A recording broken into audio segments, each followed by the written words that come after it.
Salam sahabat, kembali lagi dengan saya Ferdinand Utahayan. Saya sedang membaca buku Di Bawah Bendera Revolusi, karya Bung Karno, cetakan tahun 1964. Banyak pesan-pesan persatuan, pesan-pesan kebangsaan yang ada di dalam buku ini.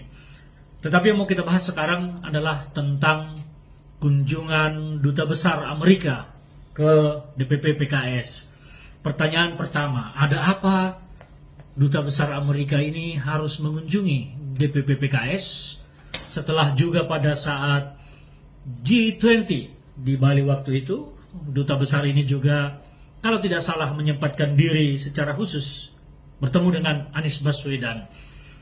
Saya melihat ada gerakan politik yang dilakukan oleh Amerika di negara kita ini dengan intensnya Duta Besar melakukan gerakan-gerakan pertemuan dengan kalangan politik. Padahal kalau kita mau melihat sesungguhnya Duta Besar dan Kedutaan Besar itu adalah perpanjangan tangan pemerintah, bukan perpanjangan partai politik yang berkuasa, tetapi adalah perpanjangan tangan pemerintah. Artinya apa? Yang dilakukan oleh Kedubes Amerika berkunjung ke orang-orang atau partai politik di negara ini tentu adalah atas perintah dari Amerika Serikat, dari pimpinannya di sana. Nah, apa yang mereka lakukan?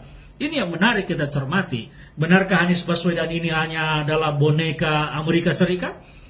Benarkah Amerika Serikat ini sedang memperalat kelompok-kelompok tertentu sebagaimana Amerika ya yang kita ketahui memperalat kelompok-kelompok keagamaan di banyak negara untuk kemudian diadu domba berseteru sehingga banyaklah hancur negara-negara di sana. Kita bisa melihat bagaimana Afghanistan dulu di sana Al-Qaeda adalah ternakan Amerika untuk melawan Soviet, dan sekarang kita bisa melihat bagaimana Al-Qaeda, Taliban segala macam itu dan ISIS, Irak hancur, Suriah hancur dan banyak negara lain.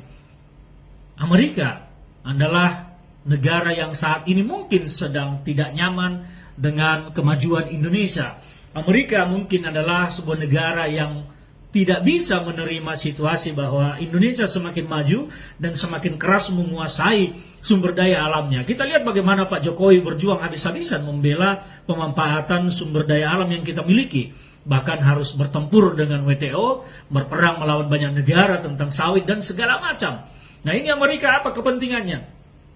Kedekatan rezim Jokowi dengan banyak negara, Arab, Cina, Rusia dan lain-lain mungkin membuat Amerika merasa ditinggalkan, dan mereka selama ini sejak masa Orde Baru yang mendukung Amerika dan Orde Baru didukung oleh Amerika ingin kembali menancapkan kukunya. Nah, bagaimana mereka ingin menancapkan kukunya? Tentu harus beternak orang-orang di Indonesia. Saya harus menyatakan beternak orang-orang. Artinya memelihara orang-orang yang bermental pengkhianat, bermental ingin menjual negerinya, bermental ingin mendapatkan sesuatu dari asing. Yang penting dia bisa menikmati hidupnya secara sendiri, apapun risikonya terhadap bangsa, dia tidak peduli. Nah, ini yang harus kita cermati. Pertanyaan kita seperti tadi, apa kepentingan Amerika? Hati-hatilah, pesan saya kepada seluruh anak bangsa, waspada, hati-hati dengan gerakan politik negara-negara luar, negara-negara asing yang memanfaatkan anak-anak bangsa untuk saling berseteru. Jangan sampai pola-pola yang telah terjadi di banyak negara yang menghancurkan negara seperti Irak, Afghanistan, Suriah dan lain-lain terjadi di Indonesia. Mereka selalu memperalat kelompok-kelompok keagamaan karena ini adalah isu yang paling mudah dibenturkan karena sensitivitasnya sangat tinggi untuk dibenturkan. Hati-hatilah, saya berharap kepada para pemuka-pemuka agama, kepada tokoh-tokoh bangsa dan kepada orang-orang tua untuk mengedukasi anak-anaknya, menghindari politik identitas, menghindari membawa-bawa isu agama terhadap politik, menghindari perpecahan karena isu agama. Kita ini kuat besar karena bersatu.